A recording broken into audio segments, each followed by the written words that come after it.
जय हिंद मित्रों, चक्रव्यूह चैनल में आप सभी का स्वागत है। ब्रिक्स सम्मेलन हो रहा है रशिया में और तमाम देशों के साथ साथ जो ये रूस, भारत और चीन की टिकड़ी है, इसकी बहुत चर्चा है और इस चर्चा से न्यू वर्ल्ड ऑर्डर के शिफ्ट होने के भी संभावनाएं लोग बता रहे हैं। अगर न्यू वर्ल्ड ऑर्डर शिफ्ट होता है, एशिया में आता है, जिसकी प्रबल संभावना है, तो क्या एशिया होगा दुनिया का बादशाह? क्या अमेरिका का वर्चस्व खत्म हो जाएगा और यूरोपीय देशों का प्रभाव मिडिल ईस्ट से लेकर के south Asia, central Asia, south east Asia, क्या इन लोगों के प्रभाव को सीमित करने में ये तीनों देश एकजुट हो रहे हैं? आज हम चर्चा इसी पर करते हैं, ब्रिक्स सम्मेलन की विशेष बातों पर। रूस के विदेश मंत्री सर्गेई लावरोव ने ब्रिक्स समिट के ठीक पहले एक बात बताई थी। उन्होंने कहा था कि RIC अर्थात रशिया, इंडिया एंड चाइना ये एक टिकड़ी की तरह काम कर रही है और पिछले कुछ सालों से ये देश वैसे तो औपचारिक रूप से नहीं मिले हैं एक साथ, लेकिन आज भी इनके बीच बेहतर और मजबूत संबंध रखते हैं एक दूसरे के प्रति। न्यूज एजेंसी ANI की बात करें तो उन्होंने लावरोव साहब के एक रूसी मीडिया को दिए गए इंटरव्यू के उस कंटेंट को एनालाइज करते हुए कहा है कि कोविड और उसके बाद कुछ अन्य वजहों से इन देशों की आपस में बैठ के नहीं हो पाई थी और ये भी कहा कि 1990 के दशक में रूस, भारत, चीन की ये जो टिकड़ी है, इसकी नियमित बैठकें करने की एक पहल शुरू हुई थी और बाद में ये इसका विस्तार करके दो और देशों को मिला करके ब्राजील और साउथ एशिया ब्रिक्स का नाम दे दिया गया। ये ब्रिक्स 1 जनवरी 2024 को फिर से विस्तार किया गया और फिर इसमें इजिप्ट को, इथियोपिया को, ईरान को, UAE को, अरब को, इन लोगों को शामिल किया गया। अब इनकी संख्या बढ़ गई है और निरंतर बढ़ती जा रही है और भी देश लालायित है इसमें आने के लिए। एक बात और कहा था रशियन फॉरेन मिनिस्टर ने, जो बहुत महत्वपूर्ण है। उन्होंने ये कहा था कि ब्रिक्स विरोध नहीं, बदलाव के लिए काम करता है और मैं समझता हूं इस प्रकार का मैसेज नरेंद्र मोदी जी दिया करते हैं, लेकिन रशियन फॉरेन मिनिस्टर का ये स्टेटमेंट बहुत मायने रखता है और उन्होंने साफ कहा कि ब्रिक्स जो है ये वेस्टर्न कंट्रीज का विरोधी नहीं है। दुनिया की जो इकोनॉमी में बदलाव देखने को मिल रहे हैं, उसमें ब्रिक्स की एक बड़ी भूमिका है और उस बदलाव का प्रतीक एक प्रकार से ब्रिक्स बन गया है। उन्होंने कहा कि आज दुनिया में नए नए इकोनॉमिक जोन डेवलप हो रहे हैं, इससे दुनिया के फाइनेंशियल सिस्टम पर काफी असर पड़ रहा है और ब्रिक्स अपने सदस्य देशों की जरूरतों पर भी फोकस करता है, ध्यान देता है। दूसरे देश भी इसका सदस्य बनना चाहते हैं और यह एक ऐसा ग्रुप है जिसमें ना तो कोई देश आगे है और ना कोई किसी के पीछे खड़ा है, अर्थात साथ मिलकर के चलने वाले देशों का ये समूह है। एक्चुअली में उनका इशारा नेटो की तरफ था। आप जानते हैं कि नेटो में शुरू से ही अब तक एक देश का वर्चस्व साफ साफ दिखाई देता है, वो है अमेरिका।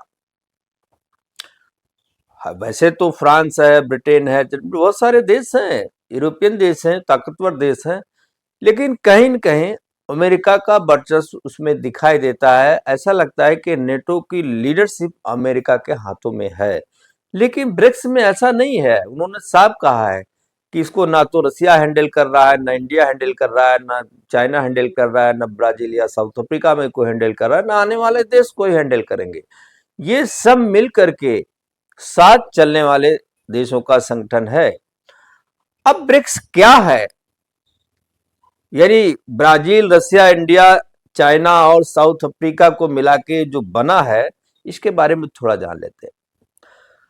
2001 में इन्वेस्टमेंट बैंक गोल्डमैन सैच्स ने ब्रिक्स देशों की इकोनॉमी का एक प्रकार से एनालिसिस किया था और उसने कहा था कि दुनिया की सबसे तेज बढ़ने वाली अर्थव्यवस्था ब्रिक्स है। यानी ब्रिक्स के जो कंट्रीज हैं वो मोस्ट राइजिंग कंट्रीज के रूप में जाने जाते हैं। विशेष रूप से उन्होंने इंडिया और चाइना की बात उसमें कोट किया था और यह भी कहा गया है कि ब्रिक्स ने यूरोपियन यूनियन को पीछे कर दिया है और ये दुनिया का सबसे बड़ा, तीसरा सबसे बड़ा ताकतवर आर्थिक संगठन है। ये एक बहुत बड़ी कामयाबी है ब्रिक्स की। अब यहां पर देखना यह पड़ेगा कि भारत को ब्रिक्स से क्या फायदा हो रहा है और इस बार सबकी नजरें प्रधानमंत्री मोदी पर क्यों टिकी हुई हैं, इसको भी हम जानते हैं।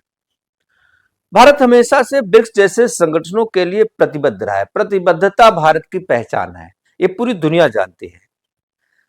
और भारत वास्तव में दुनिया को मल्टीपोलर वर्ल्ड के रूप में देखता है और इसी रूप में देखना चाहता है। वो बहुध्रुवी दुनिया को स्वीकार करता है और ऐसी दुनिया जिसमें अंतरराष्ट्रीय मसलों पर किसी भी देश का आधिपत्य ना हो।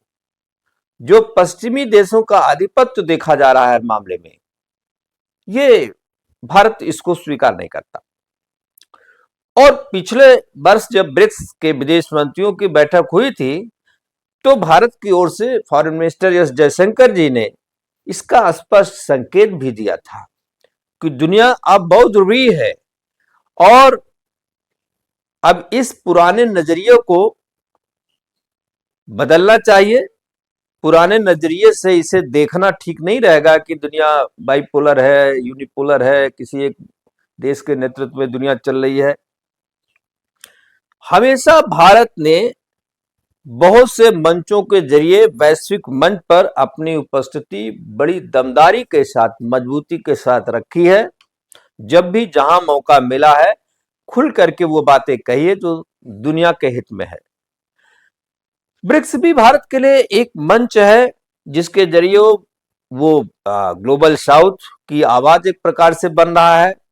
मैं ग्लोबल साउथ पर 2 से 3 वीडियो बना चुका हूं इसके पहले, जिसमें भारत की बड़ी भूमिका उभर करके आ रही है।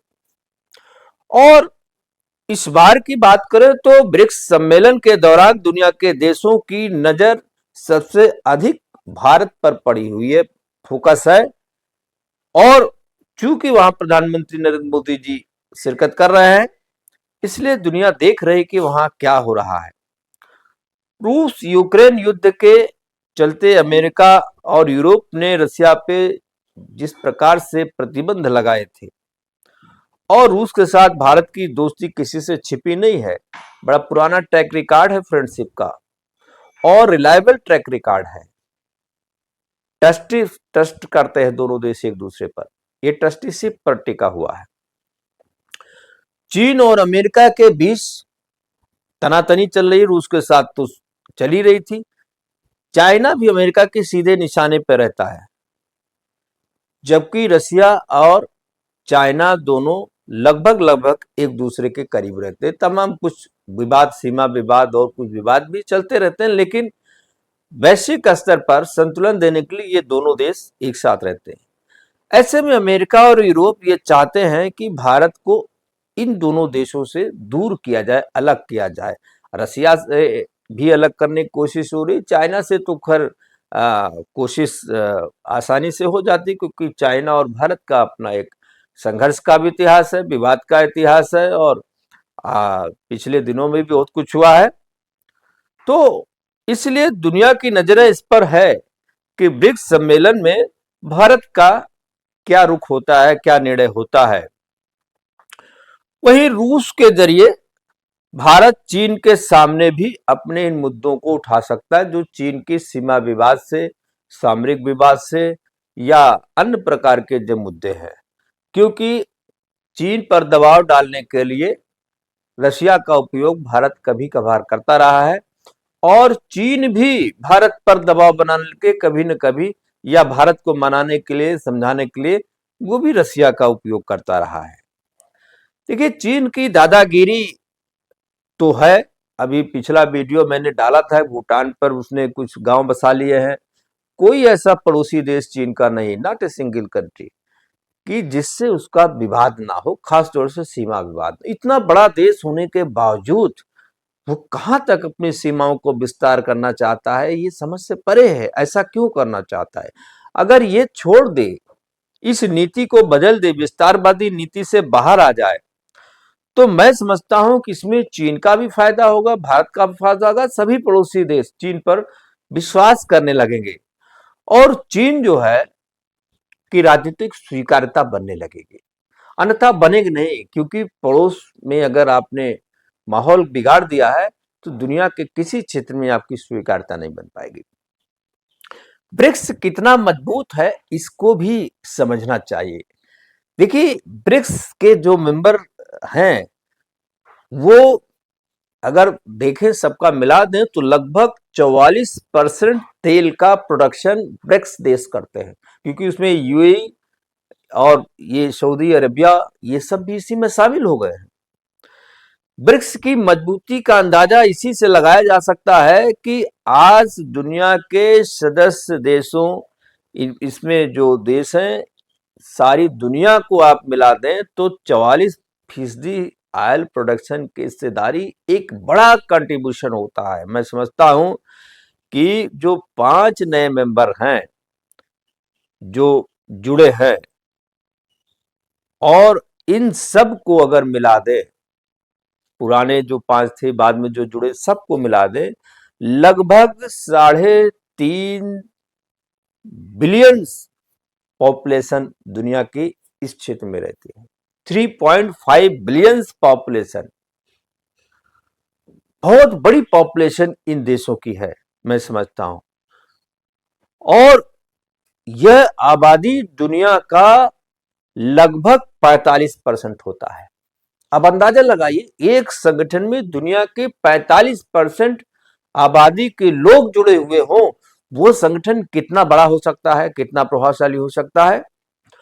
और यही नहीं, अगर इन सभी सदस्य राष्ट्रों की अर्थव्यवस्था को मिला दिया जाए, इनकी इकोनॉमी को मिला दिया जाए, तो ये अर्थव्यवस्था संयुक्त रूप से 28.5 ट्रिलियन अमेरिकी डॉलर हो जाती है। 28.5 ट्रिलियन अमेरिकी डॉलर की व्यवस्था, ये जो देश है, अभी तो इसमें बहुत सारे देश जुड़ने के लिए लालायित हैं। ये वैश्विक अर्थव्यवस्था का 28% हिस्सेदारी लेके चलने वाला संगठन, मैं समझता हूं आने वाले कुछ ही वर्षों के अंदर दुनिया का ये पहला सबसे बड़ी अर्थव्यवस्था वाला, सबसे बड़ी जनसंख्या वाला, सबसे बड़ा हर प्रकार से, सामरिक लिहाज से देखें या राजनीतिक लिहाज से देखें, आर्थिक लिहाज से देखें, हर प्रकार से दुनिया का सबसे बड़ा संगठन हो जाएगा। एक और बात बहुत खुल करके निकल करके आ रही, छन करके भी आ रही, बहुत सारे चैनलों पे आ रही, बहुत सारे एनालिसिस लोग कर रहे हैं इस बात पर, वो ये है कि क्या रूस भारत और चीन के बीच मित्रता कराना चाहता है? क्या दोनों में कोई निगोशिएशन की बात वो करने की तैयारी कर रहा है? क्योंकि रूस का ये पूरा प्रयास तो रहेगा कि चीन और भारत दोनों को एक दूसरे के करीब ले आए और इन देशों के बीच जो भी विवाद है उनका शांतिपूर्वक निपटारा किया जा सके। भारत का चीन के साथ वैसे सबसे जो बड़ा विवाद है वो सीमा विवाद है, बड़ा पुराना विवाद है। यदि रूस इस मुद्दे पर कोई सकारात्मक पहल करने में सफल होता है और इन दो देशों के बीच की दूरियां कम होती है, कम करने की कोशिश करता है और वो सफल होती है चीन और भारत के बीच में, तो फिर ये पश्चिम देशों के लिए एक प्रकार से खतरे की घंटी है। क्योंकि ये तीनों तिकड़ी, रूस, चीन, भारत, ये तीनों तिकड़ी दुनिया के लगभग आधी दुनिया के बराबर की हैसियत रखते हैं। चाहे वो मिलिट्री पावर की बात हो, इकोनॉमिक पावर की बात हो, पॉलिटिकल पावर की बात हो, दुनिया का कोई कोई रोक नहीं सकता वर्ल्ड ऑर्डर शिफ्ट होने से। भूगोल हो, जनसंख्या हो, न्यूक्लियर वेपन्स का मामला हो, इकोनॉमिक स्ट्रेंथ का मामला हो, पॉलिटिकल एक्सेप्टेंस का मामला हो, या पॉपुलेशन ग्रोथ का मामला हो, बहुत सारे मामलों में ये दुनिया को पीछे छोड़ देगा और पूरी दुनिया पर ये तीनों देश भारी पड़ जाएंगे। एक बात और बहुत महत्वपूर्ण निकल के आ रही है, और इसको पुतिन ने ब्रिक्स सम्मेलन से पहले जब उन्होंने मीडिया फ्रेश किया था तो उन्होंने ये बात कही थी।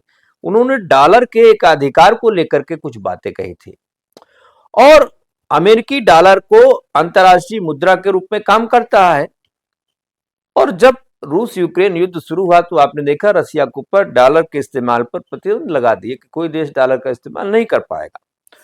अब अमेरिकी प्रतिबंधों के कारण रूस के व्यापार पर इसका सीधा असर पड़ा और रूस के साथ व्यापार करने वाले देशों पर भी बहुत बड़ा असर पड़ा। डॉलर पर अमेरिका की रोक एक प्रकार से डॉलर पर अमेरिका के एकाधिकार के रूप में देखा जाता है, और इससे आने वाले समय में दूसरे देश भी डर रहे हैं कि अगर अमेरिका या उनके जो पिछलग्गू देश हैं नाराज होते हैं तो ये किसी के साथ भी हो सकता है प्रतिबंध डॉलर को लेकर के।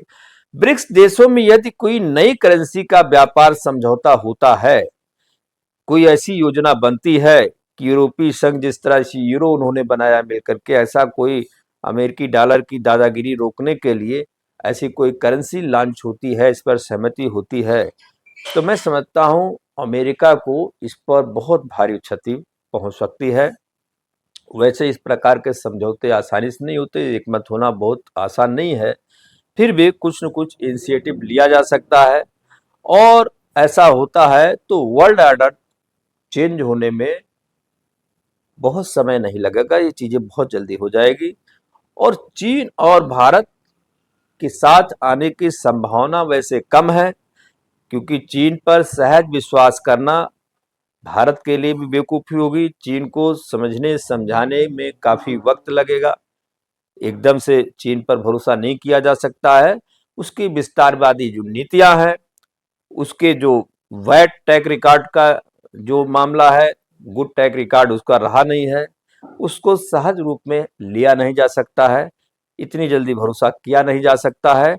और फिर भी क्षेत्रीय और महाद्वीपीय सुरक्षा के लिए, शांति के लिए, संतुलन के लिए कोई न कोई बीच का रास्ता निकालना बहुत जरूरी है। मैं समझता हूं कुछ न कुछ इस ब्रिक्स सम्मेलन में एक नया डेवलपमेंट देखने को देश और दुनिया को मिल सकता है, और हम भी नजर गड़ाए हुए हैं। फिर किसी दूसरे वीडियो में आगे इन चीजों को लेकर के आएंगे। आज इतना ही। आप चैनल को लाइक करें, शेयर करें, सब्सक्राइब करें और कमेंट करना ना भूलें। बहुत बहुत धन्यवाद। नमस्कार, जय हिंद।